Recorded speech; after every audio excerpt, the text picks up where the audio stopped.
d'un gène spécifique. Nous avons aujourd'hui la capacité d'interroger l'ensemble de la constitution d'un chromosome ou des chromosomes. C'est ce qu'on appelle le génome.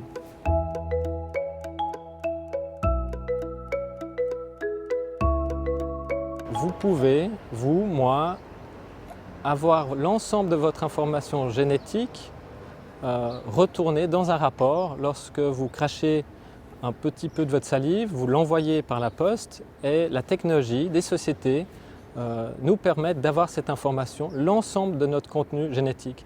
Donc il n'y a plus de barrière presque technique à l'accès à cette information.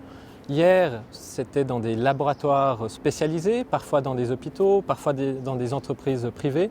Aujourd'hui, tout consommateur, s'il le souhaite, peut recevoir cette information génétique moyennant la somme aujourd'hui de 1000 francs.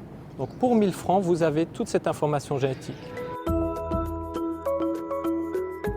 Ce montant de 1000 francs aujourd'hui, hier, ou plutôt il y a 13 ans, il était d'environ 1 milliard. Il fallait compter 1 milliard de francs pour séquencer l'ensemble du génome d'un individu. Alors si aujourd'hui on peut quasiment tout séquencer rapidement, il est sûr que demain on pourra le faire encore plus rapidement et de façon moins onéreuse pour tout à chacun. Mais je crois qu'aujourd'hui on est vraiment arrivé à un moment où la technologie a fait son travail et où la science doit faire le reste du travail, c'est-à-dire digérer cette masse colossale d'informations.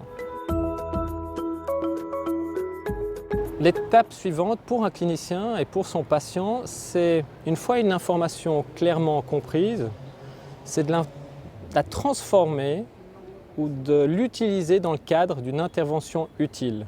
Lorsque j'identifie une information génétique précise pour un patient, est-ce que cette information est utile pour changer le traitement, raccourcir le traitement, ne pas traiter une certaine maladie par exemple, ou alors augmenter la fréquence des tests en vue d'éviter l'apparition de maladies, par exemple la prévention. Faire plus de dépistage sur une personne qui serait plus à risque au niveau génétique. Et c'est donc l'utilité clinique qui est vraiment la fin de l'histoire de cette aventure qui a commencé par la révolution technologique. Dans ce cadre-là, le médecin de premier recours, celui qui s'occupe de la famille du patient également, qui le suit tout au long de sa vie, qui va pouvoir interpréter une information génétique au cours de la vie d'un patient, sera un des acteurs majeurs de cette restitution de l'information.